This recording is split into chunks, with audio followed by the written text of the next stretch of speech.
The new topic from the chapter Solid State is the problems based on calculation of particles per unit cell and the formula of the compound. हमने numericals discuss करने हैं और जो numericals हैं वो किसके ऊपर based हैं, जो हमने लास्ट लेक्चर केमिस्ट्री का किया था, simple cubic cell, body centred cubic cell, face centred cubic cell. तो ये न्यूमेरिकल्स करने से पहले कुछ बातें आपको याद रखनी पड़ेंगी और ये जो चीज़ें होंगी ये आपके MCQs जो टर्म 1 के एग्ज़ाम होते हैं उसमें हेल्पफुल होगा, उसको याद रखना ज़रूरी है और उसके बाद ही हम न्यूमेरिकल्स कर सकते हैं। तो सबसे पहली चीज़ ये है कि contribution by a particle on the corner of a unit cell. Particle का कंट्रीब्यूशन यूनिट सेल के कॉर्नर्स पे कितना कंट्रीब्यूशन होता है। ये हमारे पास क्यूबिक यूनिट सेल है और कॉर्नर्स पे कितने एटम्स हैं, 1 2 3 4 5 6 7 8। तो कॉर्नर्स पे जो कंट्रीब्यूशन होता है पार्टिकल्स का यूनिट सेल में, दैट इज़ 1/8। और जो कंट्रीब्यूशन होता है हमारे पास पार्टिकल का यूनिट सेल के फेस पे जो कंट्रीब्यूशन होता है दैट इज़ 1/2। ये 1/2 कैसे आया? वैसे तो फेसेस कितने होते हैं, एक फेस ये हो गया, दूसरा ये हो गया, थर्ड ऊपर वाला, फोर्थ नीचे वाला, फिफ्थ फ्रंट, सिक्स्थ बैकवर्ड। तो 6 फेसेस होते हैं ये। लेकिन पार्टिकल का कितना कंट्रीब्यूशन होता है यूनिट सेल पे, हमने लास्ट लेक्चर में एक बार किया था कि ये हमारे पास 2 यूनिट सेल है और 2 यूनिट सेल में एक पार्टिकल की कंट्रीब्यूशन हो रही है। तो 2 यूनिट सेल में एक पार्टिकल की कंट्रीब्यूशन हो रही है, इसीलिए इसको 1/2 बोलते हैं। पार्टिकल की कितनी कंट्रीब्यूशन होती है body centred of a unit cell. तो बॉडी सेंटर्ड मतलब यूनिट सेल के सेंटर में पार्टिकल की कंट्रीब्यूशन क्या होती है, 1 होती है, तो इसको 1 लिखेंगे।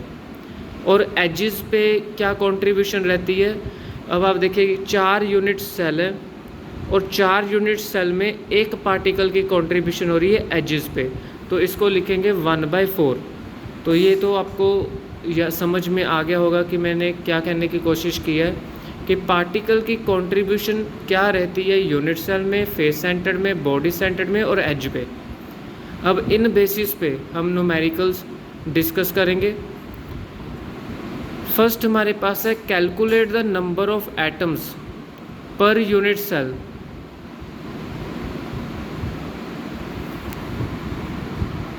Unit cell present in simple face centered cubic and body centered cubic unit cell। तो नंबर ऑफ एटम्स कैलकुलेट करने हैं हमने simple cubic, face centred cubic और बॉडी सेंटर्ड क्यूबिक में। तो ये हम लास्ट लेक्चर में डिस्कस कर चुके हैं कि कितने नंबर ऑफ एटम्स होते हैं सिंपल क्यूबिक सेल में और 8 कॉर्नर्स होते हैं 1 यूनिट सेल पे। तो 8 के साथ मल्टीप्लाई कर देंगे तो 1 आ जाएगा। पहले अगर हमने बॉडी सेंटर्ड क्यूबिक का फाइंड आउट करना है तो पहले कॉर्नर्स का फाइंड आउट करेंगे और एक यूनिट सेल में एक पार्टिकल की कंट्रीब्यूशन होती है, तो 1 + 1 क्या हो जाएगा, 2 हो जाएगा। फेस सेंटर्ड क्यूबिक में भी कॉर्नर्स पे 1 होता है और 6 फेसेस होते हैं यूनिट सेल के और पार्टिकल की कंट्रीब्यूशन 2 यूनिट सेल में एक पार्टिकल की कंट्रीब्यूशन होती है, तो 3 आ जाएगा। तो 1 + 3 क्या हो जाएगा, 4 हो जाएगा। तो ये कैलकुलेशंस हैं पहले न्यूमेरिकल के लिए। नेक्स्ट जो न्यूमेरिकल है कह रहा है कि A compound formed by elements A and B. Compound formed हो रहा है ए एंड बी को जब हम रिएक्ट करेंगे और जो कह रहा है कि ए एटम्स जो है वो कॉर्नर्स पे है। कॉर्नर्स का मतलब हो गया 1/8 × 8 = 1। सिंपल क्यूबिक हो गया ना, सिंपल क्यूबिक मैंने आपको कैलकुलेट करके बताया था 1/8 × 8 = 1। कंट्रीब्यूशन जो है वो हर एटम की होगी दैट इज़ 8 और एक यूनिट सेल पे 8 कॉर्नर्स होते हैं तो 1/8 दैट इज़ 1। और बी कह रहा है एक फेस सेंटर पे। फेस सेंटर में हमने क्या किया था कि 2 यूनिट सेल में एक पार्टिकल की कंट्रीब्यूशन हो रही है फेसिस पे, तो 1/2 आ जाएगा। लेकिन क्यूबिक सेल के फेस कितने होते हैं? 6 होते हैं, तो 1/2 × 6 क्या आ जाएगा? 3। तो इसकी रेशियो निकालो, क्या आ जाएगी? 1:3। तो फॉर्मूला क्या हो गया? A1 जो लगेगा ए के साथ लगेगा और 3 जो है वो बी के साथ लगेगा। तो फॉर्मूला हमारे पास बन जाएगा AB3। सिमिलरली हमारे पास है एक cubic solid, it is made up of 2 elements x and y। y जो है वो कॉर्नर्स पे है, कॉर्नर्स मतलब 1/8 × 8। x जो है वो बॉडी सेंटर पे है, बॉडी सेंटर पे कितनी कंट्रीब्यूशन होती है एटम की? एक यूनिट सेल के सेंटर में होता है एटम, तो 1 होता है वो। तो इनकी दोनों की रेशियो क्या होगी? 1:1 होगी। 1 जो है वो x के साथ चल जाएगा, 1 जो है y के साथ चला जाएगा। तो कंपाउंड का फॉर्मूला क्या बन गया? XY। फिर हमारे पास क्वेश्चन है, एक आयोनिक कंपाउंड है made up of atoms A and B। A जो है वो फेस सेंटर पे है, ठीक है। तो फेस सेंटर पे नंबर ऑफ एटम्स कितने होंगे? 6 होंगे, ठीक है। तो 1/2 × 6 कंट्रीब्यूशन क्या होगा एटम का फेसिस पे? 3 का होगा। फिर वो कह रहा है कि जो B है वो A जो है वो कॉर्नर्स पे है, ठीक है। एक A at the corners, B at the face centre. तो B का तो फेस सेंटर के हिसाब से हमने कैलकुलेट कर लिया, और जो A है वो कॉर्नर्स पे है।